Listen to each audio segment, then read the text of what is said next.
It's no secret that writing can be lonely work, but does it really have to be?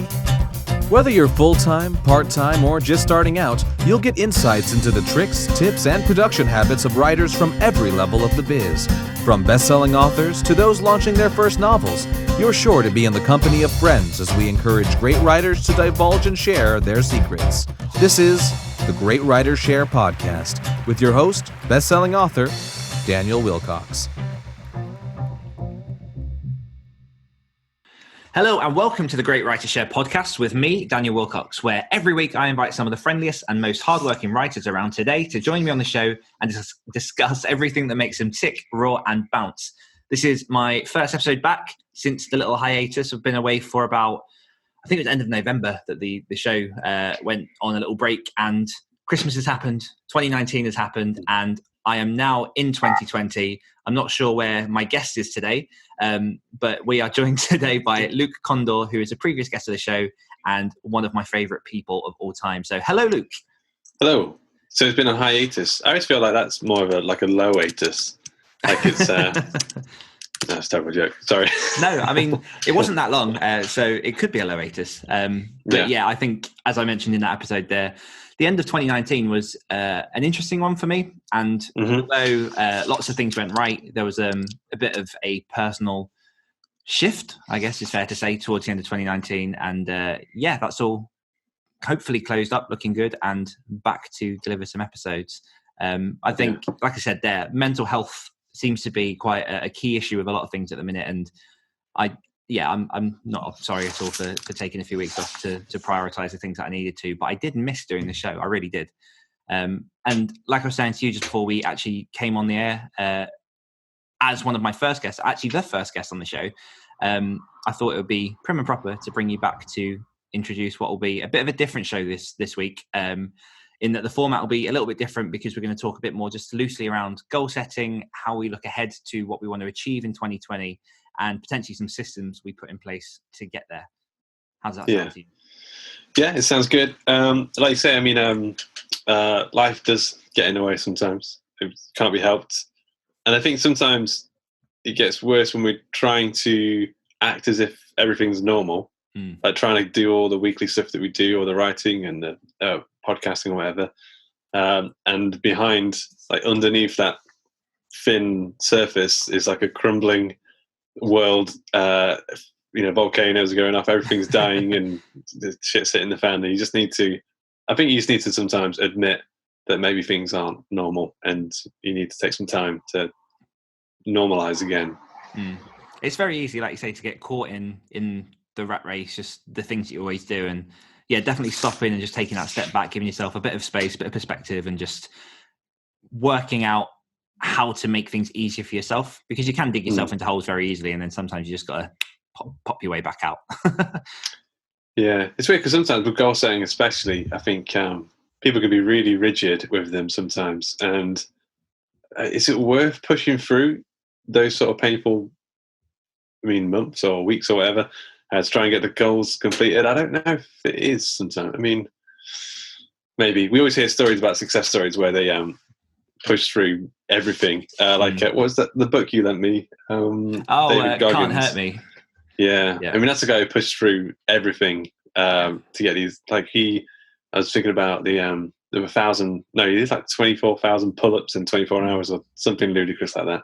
Yeah. They ripped his palms off his hands, but he carried on anyway. Yeah. I think at some point it's like, I'd be okay if you just didn't. Yeah, if anyone wants a book that puts everything that you do to shame, read David Goggins' Can't Hurt Me. He's a fantastic guy. Follow him on Instagram. It's really, really interesting. But yeah, he talks a lot about training for the SEALs and running until his ankles and shins were basically broken, but still running by just taping himself up. And people take it to extremes, but you gotta learn your own limits. But I thought we'd start this episode, as we say, it's the first one of 2020. And I guess the question I'd like to pose to you is, what do you define goals as, and how do you approach your goal setting when you're looking at the year ahead? Well, so, I mean, I'm way more loosey-goosey than most people with goal setting. I think some people have, I think it starts with like New Year's resolutions. Do you remember when you first started setting goals? or why? What was the impetus actual there? goals? Well, this is why I brought you on. So the first time I actually set proper goals was the year that me and you first wrote our novels together. So it'll be 2016. So this is the 4th year of that cycle, and it was because I always saw goals as setting these concrete blocks that you had to sort of put everything into achieving them, and if you didn't achieve them, then you failed. Yeah. And I don't know if your thoughts on this have changed, but it the way that you described them to me actually made it feel better for myself, which was looking at the goals that you want to achieve over the year, but then almost putting mini goals in every 3 months to try and achieve that, but every 3 months also reassessing that direction. So it's not always gunning for 365 days time. You're constantly moving those goalposts depending on where you want to go at that time. Yeah, I kind of see it as like a sort of a shotgun approach to goal setting. So you the larger the goal or the larger the time period, the more loose the goal becomes. So if you're talking about your life, some people's life goal might be to live a creative life or find financial freedom or whatever that is, kind of like quite a big open goal. And then if you think about that, the next 10 years, you become slightly more solidified in how you're going to get to that point. And then if you think of year goals, for me, that might be write 2 books or something like that. Something quite open and not too, it's not like a word count per day sort of thing. And then I'll break that down to quarters. So I know what I'm doing exactly for the next quarter. And then at the point where it gets to the weekly goals, you know exactly what you're trying to do in that week, and it's almost less qualitative and more quantitative. You know exactly what you're going to be ticking off if you do it anyway. You know exactly what you're going to be ticking off for that week, and I just give you a bit more freedom. I think because the worst thing is to stick to goals, even if it's just not servicing you, it's just not serving you anymore. So I kind of feel like you need to be a bit of fluidity. Because what's the point of a goal? Is to move you towards something that you want, and at some point you might realize that that's not exactly what you wanted. It's like a shift to the right, perhaps. So you need to sort of build in that fluidity to make these sort of changes as you go. But also you need just a tiny bit of solid ground to keep you because working on stuff is hard, so you need just something weekly just to keep you moving forward in the right direction and not just giving up and saying, I don't feel like it tomorrow, I won't do it tomorrow. So it's a fine balance. It is a fine balance. And I think it's simplistic in nature, but then when you actually drill down to the nitty gritty, I think some people might get lost a little bit in the details. Or I know that myself, I used to start with the weekly part of it rather than look at what that end goal will be. And then there's always a fear, I guess, that if you do give that end goal, that suddenly you're constricting yourself and saying, okay, this is who I'm going to be in 1 year, 5 years, 10 years time. And like you say, actually being able to recognize that you haven't failed just if you change that goal, but what you have done is made progress, even if it's in a different direction to what you thought you wanted. You're making progress forward, which is important. Yeah. We learn more about who you are, don't you, by doing stuff, by ticking stuff off. I always see all the stuff that we do, goals we're ticking off, or creative projects we're finishing. All we're doing is trying to find out who we are as people, or who we're going to be. There's like a big sculpture out there that is a finished version of us. And throughout the years, the more stuff we make, the more stuff we do, we're sort of chipping away and carving away at this sculpture. And you don't know exactly what it's going to be. You chip away a little bit, but then you realize, it's not quite what I thought it was going to be. So it's a learning experience. You sort of have to react to what's happening and what you're seeing and what you want to do. When you were originally setting your goals, when you started this process, how did you approach this as an idea? How did this come about to you as a method of aiming for stuff? Well, man, so I don't know. I think I started setting goals when it was maybe my early 20s. I think what had happened was I'd broken up with a long-term girlfriend. Didn't know where I was going to be in life. Watching My Name Is Earl. Yeah, I was watching a lot of My Name Is Earl. And have you seen My Name Is Earl? Not for years. Okay, well, you know the basic gist. He has a list. So it's what's his name? Jason Lee. He's a terrible person, and he has an accident. He gets run over by a car. and as he's in the hospital, he makes a list of all the bad things he's done in his life, and he starts to tick them off. And I thought, no, you don't need to sort of write down the bad things you've done in your life. But I liked that he was writing things down and then ticking them off. It felt like progress. So I started to do the same thing, just in things I wanted to do, just in the day, just write things I want to do and tick them off. And I think that was just a good feeling to sort of, for someone who's so aimless for most of their life, it felt like finally getting a grip of things and being able to sort of see what was happening and sort of make sense of it and start moving in a direction I wanted to go in. And then I think it's just grown and changed over the years. I think I must have followed many different blog posts and many different theories on goal setting. But then throughout the years, it's kind of solidified into what it is right now for me. But even now, I kind of feel like I don't think you should ever really settle. I think you need to keep it exciting. You need to keep changing and experimenting and testing. Yeah, I remember days where I was looking at sort of productivity tips, and I kept seeing all these things about goal setting, about even in as much as write 3 things that you want to achieve that day and then go for that. And working in and out of sort of office jobs, it centered around that in trying to make my day more productive.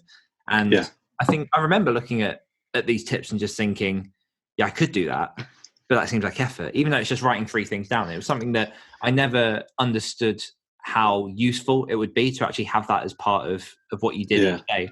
I'm not perfect. I still don't do it every day where I come up with 3 things, but I do most days.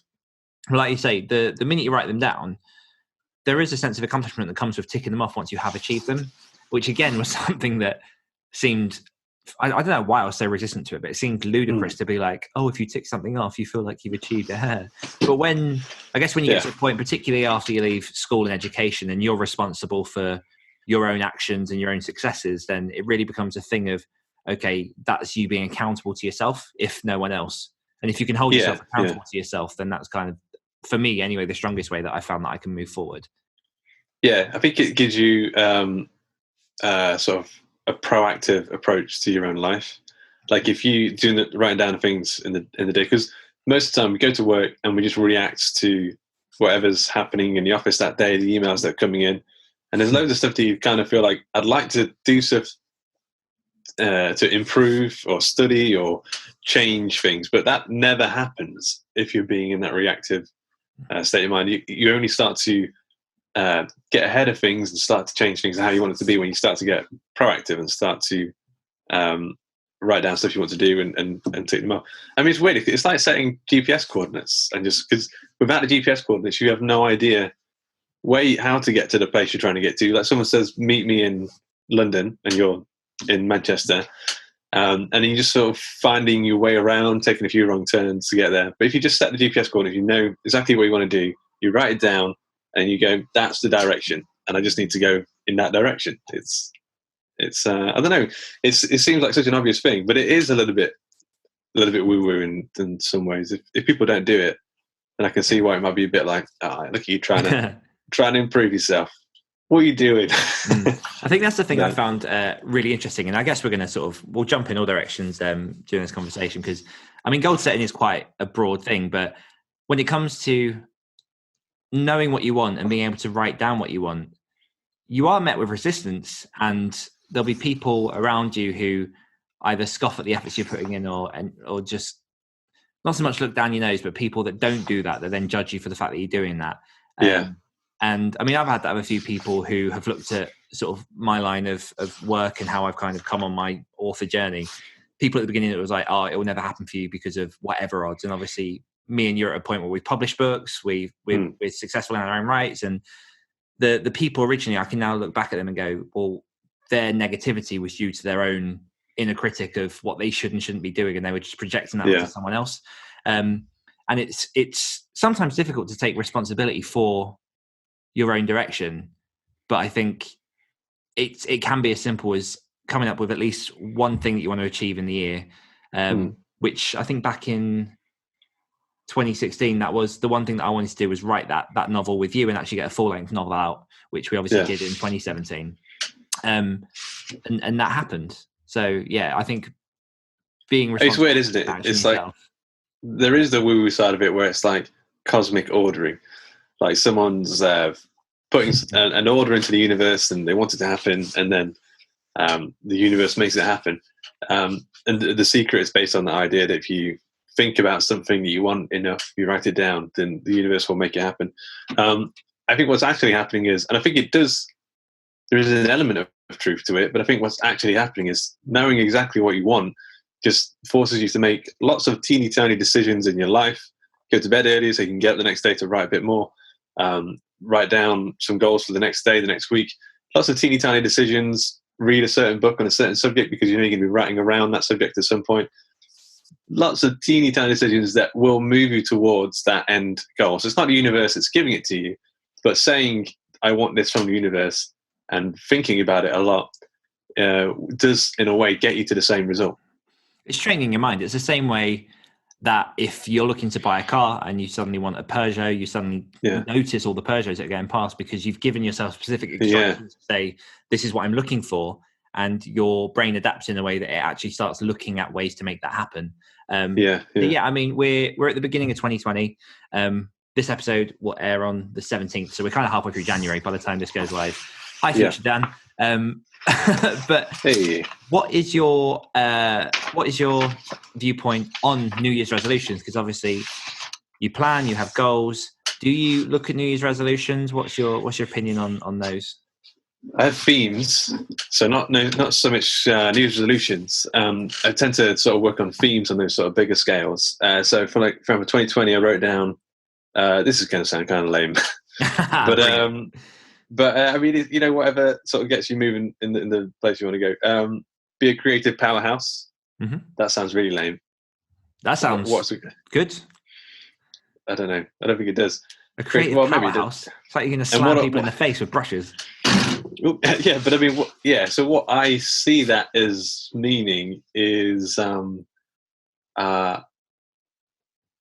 of. I mean, like being the Arnold Schwarzenegger. Well, this is the theme. I think it's like I imagine it being, in the way I think of Arnold Schwarzenegger, being a sort of a business powerhouse and an acting powerhouse and that kind of thing. He does a lot and he does it very effectively. And he always seems to be having fun along the way. I kind of see that, but in the creative side of things, for me this year anyway. So doing a lot, being effective with it all, being very efficient, smiling, and being a powerhouse about it all. I've also got an aim here. So do you, which again is quite do you, do Daniel Willcocks. That's a aim every year though. That for me, it's a theme of my life.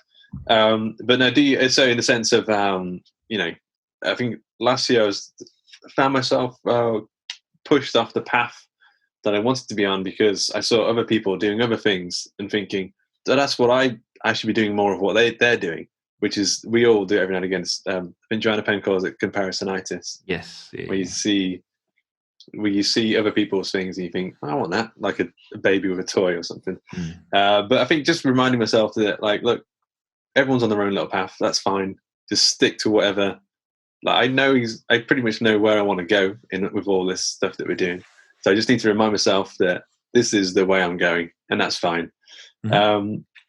Also, give less of a fuck, which I do give less of a fuck this year. I've noticed. I think last year we had a couple of hard months. My fiance got very ill at one point, so I've just kind of realised, don't worry. Life is short. Have fun. Life is short, exactly. Yeah. And then I've got, but like I said, the themes for the theme for 2020, those sort of 3 points, and then so beneath that I have like sub themes. So more live events, grow the other stories, run more races, do some YouTube videos, learn some Linux, some Network Plus, which is some IT geeky stuff that no one's interested in. Do some game dev stuff as well. But they're like sub themes. And then below that, when it gets to like the quarter one, then it becomes actual goals when it's like got an actual endpoint to them. Yeah.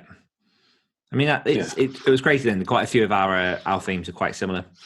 Right. Yeah. Do you? Do me. Do Daniel Willcocks. Yeah. Okay. Yeah. No, pretty much. I mean, so I went down the lines of my big one is go deep instead of shallow. So I've realised over the past few years, I've done a lot of varying projects along different genres, different mediums. I think what I want to do this year is find the things that I have fun with, the things that are true to me, the things that will hopefully bring me the most success, and really sort of dive in deep and sort of focus on that, because I can't remember where I picked it up from. You know, the idea of going deep as opposed to all the things going shallow and not really getting the reward. Yeah, it's what is it? A mile wide and an inch deep, or an inch wide and a mile deep. Yeah, but really kind of drilling down on the things that are going to bring success and happiness in life. And that can go for work, for personal life, for everything. Yeah. Another one, just to smile more and have more fun and take life a little less seriously, because that's like mine. Don't give a fuck. Yeah, pretty much. Except I'm not swearing.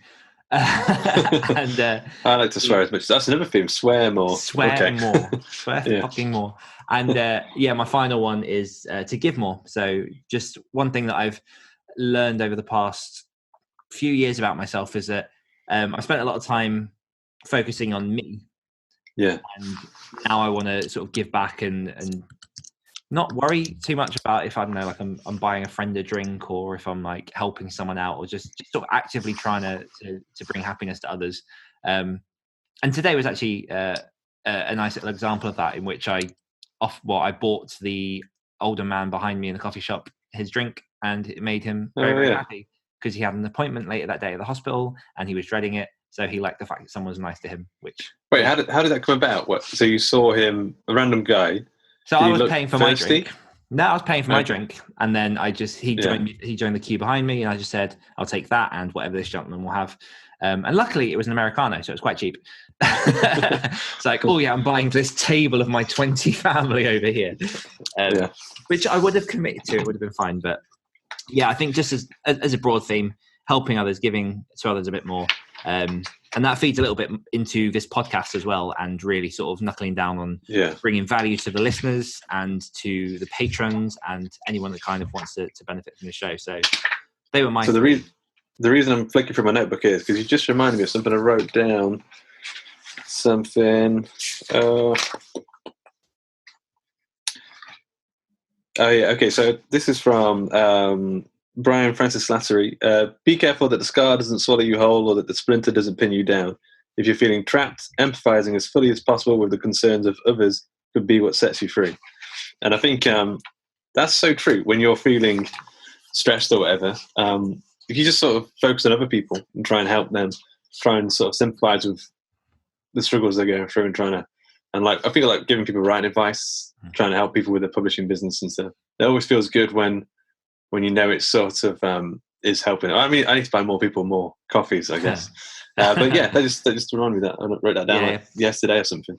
Well, it's similar to the Robin Williams quote, isn't it? And I'm not in any way aligning myself with depression to sort of that extent, because I'm not depressed. As far as I can say. But the Robin Williams quote along the lines of, depressed people often try to make others happy because they know how unhappy being depressed can be.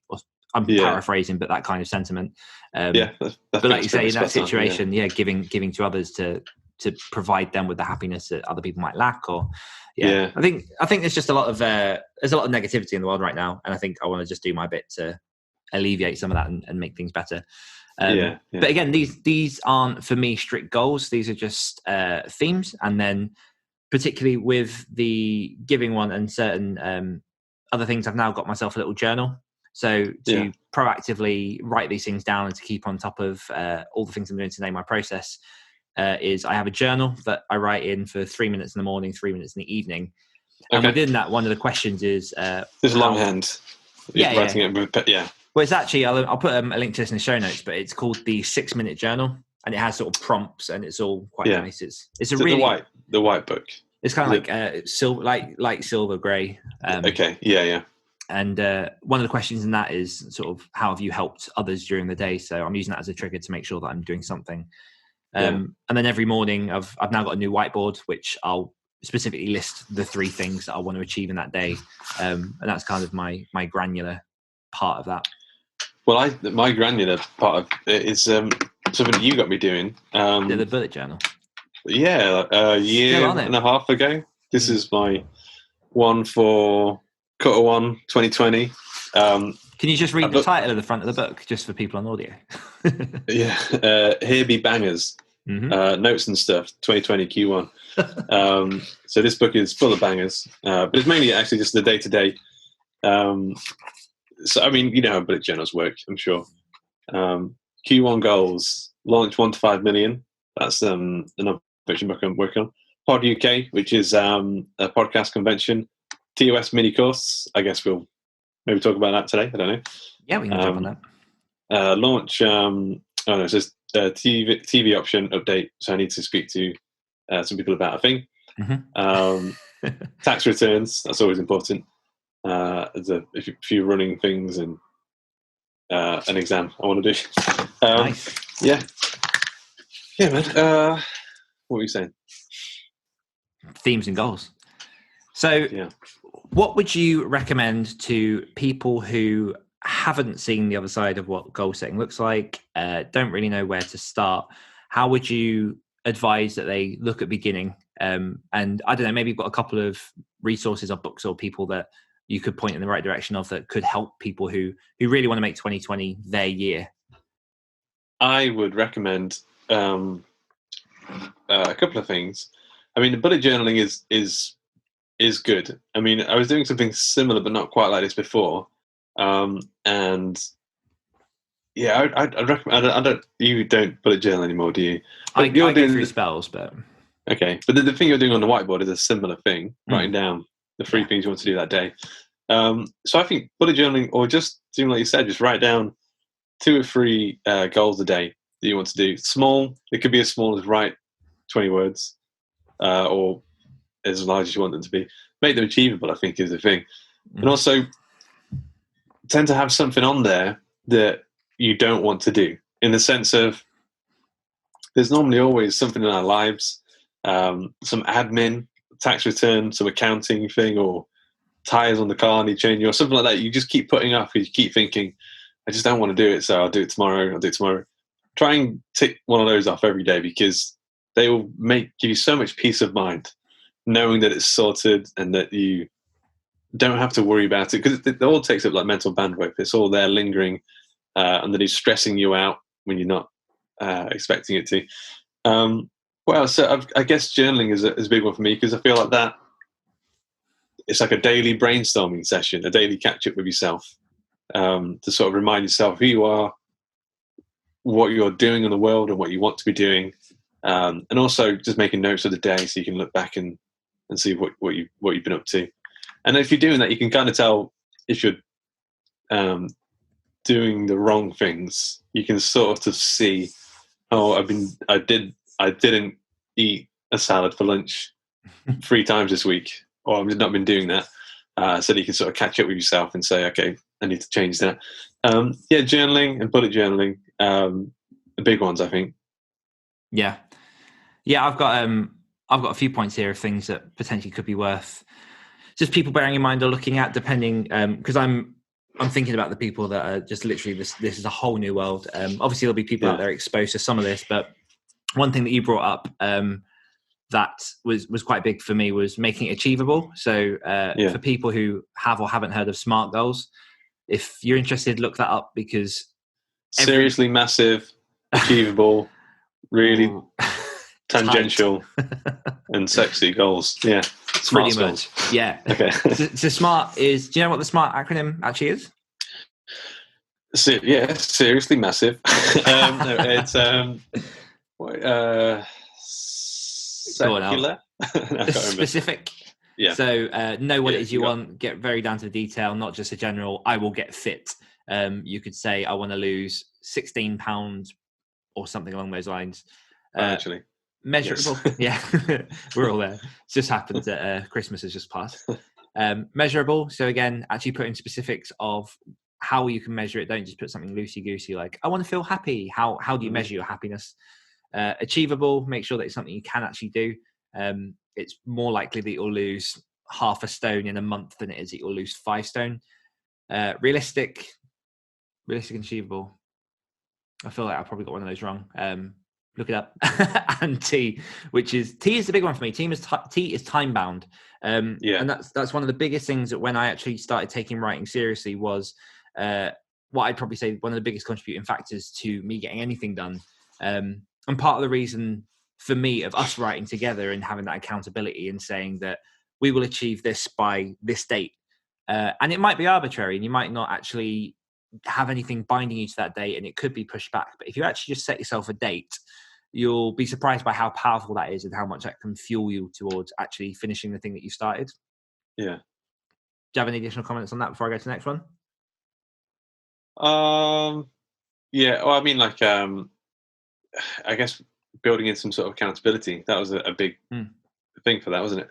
Yeah. Big reason that worked so well. And so maybe, I mean, I don't know how people do this. Maybe just make some sort of accountability Slack group or something, something to keep you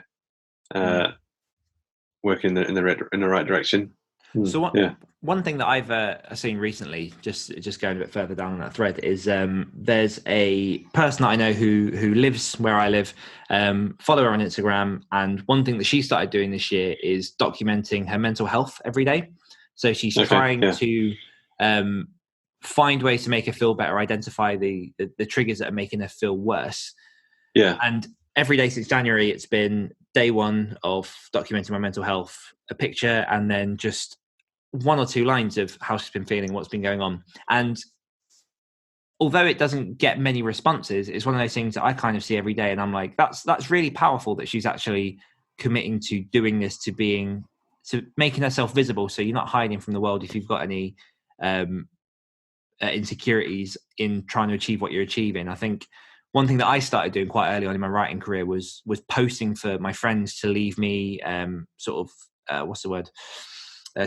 stimuluses for certain stories. So I'd ask for a setting, a character, however many words. And then I'd give myself a time and say, okay, by this time tomorrow, I'm going to have a story for you guys, post it live, not give too much thought about it. And that would just be a way for me to actually just get writing.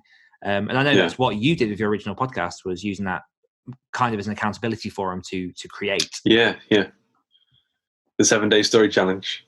So I'm sure I've told people about this before. Did a podcast, and the idea was that on a Monday I would put out an episode saying I'm going to do a certain thing, a short story or a short film or whatever, and then by the Friday, by the Sunday, I would put out an episode saying if I did it or not. So it acted as a sort of accountability partner. No, I think it's a great way to do it. I mean, people like Paul Teague, Jon Cronshaw, who was a previous guest of the show, and there's another one recently that I've forgotten now. They all have their little accountability bits. They just put something up once a week, and that kind of keeps them in check of what they're trying to achieve. Second point I've got here is that there is no end goal. So although you are making these goals, and the reason my head came around to this was you were talking earlier about ticking off the different things like changing tires or anything. One thing that I always got bogged down on in my old day job was that I'd create a to-do list, and then I could never finish a to-do list because there was always more stuff to do. So I think the earlier you can get your head around the fact that things to do never end will be helpful, but just even in ticking off those things each day, you're at least working forwards, and you're getting to a point where you're actually achieving stuff. This is a big theme that I've been thinking about a lot, actually, fairly recently, that the road never ends. Like, there is no finish line to the race. You constantly have to, I think it was in the David Goggins book that he was even talking about it. We always have this thing in mind, we've sold this idea that we're supposed to work so hard to get that like perfect retirement or perfect life. And you work so hard, and then you get to a point and you'll finish it. And then everything will just be good from then on. It'll be happily ever after from then on. But it just doesn't work like that. And if you expect those kind of results, where you could do something, finish something, and then go hands off and just let whatever happens from there, then you become very, very disappointed very, very quickly.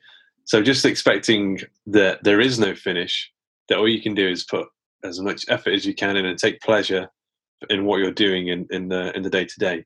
Just try and enjoy it, and try and enjoy ticking things off the list and working and improving yourself and your situation. Definitely just enjoy the process. If you can enjoy just the day to day, then the rest of it doesn't matter. Look after the pennies, and the pounds will take care of themselves. Yeah. It's like we always used to talk about celebrating the milestones as well. I think that's a big thing. Yes. Like if you do finish a novel or get a certain number of downloads or whatever, if you manage to kick a football across the football field, whatever your goal is, if you celebrate, take your shirt off, run around the field, then whatever you want to do, take your pants off. Who knows? What if your goal's to be more conservative? Exactly, yeah. Put your pants on, finally. Yep. Yeah. Finally, put my pants on. So, yeah, just celebrate the milestones, because otherwise they will just go, they'll fly by, and then 6 months later you'll realise, oh, I didn't really enjoy that win at all. Yeah. Enjoy yourselves. Yeah. Yeah. One thing that I did pick up on earlier this week as well, it's something I've never really given much thought to, but which I think is worth giving people food for thought, is I was watching a video on why New Year's resolutions often don't work.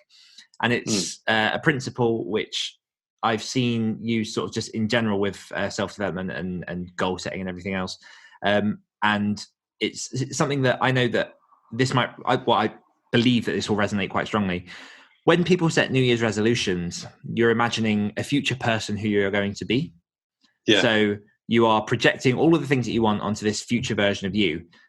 And what happens is each day you live as the present current you, and projecting the things that you want onto strangers is almost like looking at other people and what they're achieving. And if you're not actually associating that person with yourself and bringing that person closer, taking responsibility and becoming that person, believing you're that person, then your goals are hardly ever going to happen, because you're just going to keep waiting for that person to come to you instead of just moving towards that person.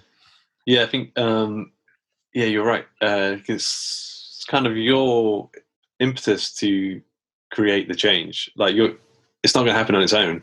I think I can't remember who was talking about this a while ago, but there's a whole idea recently about being the protagonist in your own story, and I think that's great.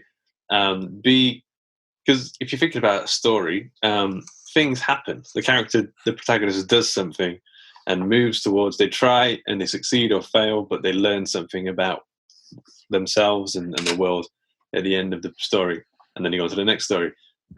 If you are the protagonist in your own story and you're just working the same day job and you're not moving anywhere, you're just doing the same thing, not learning anything, just I don't know, just stationary in your life, then you need to see yourself as the protagonist. You need to make a decision. You need to find some sort of inciting incident, move through an entire act to find an antagonist, punch him in the face, or whatever that is. It could be like I don't know, if you're studying for an exam, the antagonist could just be that it's hard to study for that exam or pass that exam, and all the challenges that introduces. But yeah, you've got to be the hero in your own story. You've got to be the force that creates the change. Absolutely, nothing's going to happen without you driving it. And since I'm going to go on the assumption that most people listening to this podcast are writers, bit of practical advice for anyone who hasn't yet put pen to paper and has always wanted to make some kind of career, or even just write as much as a short story. It doesn't have to be these big grandeur goals of writing the next best-selling novel. It might just be submitting a short story to a magazine. Start small. I know that my journey started off with writing, I think it was 200 words a day, and that felt like a mammoth task at the time. And only in growing that creative muscle and practicing do you actually then start to build up that momentum. But chip away at a bit at a time. That's all you need to do. Yeah, I think getting the wheels in motion is difficult at first, but eventually they do start to carry themselves. The momentum starts to carry you through the days. Eventually, a lot of this becomes a habit. So writing every day just becomes a habit, and it feels more difficult not to write than to write, if that makes sense. Absolutely. And if anyone is thinking of picking up the habit of writing in 2020, do you know of any opportunities where people might be able to put themselves in the ring with two authors and learn how to write short stories? When is this podcast going live?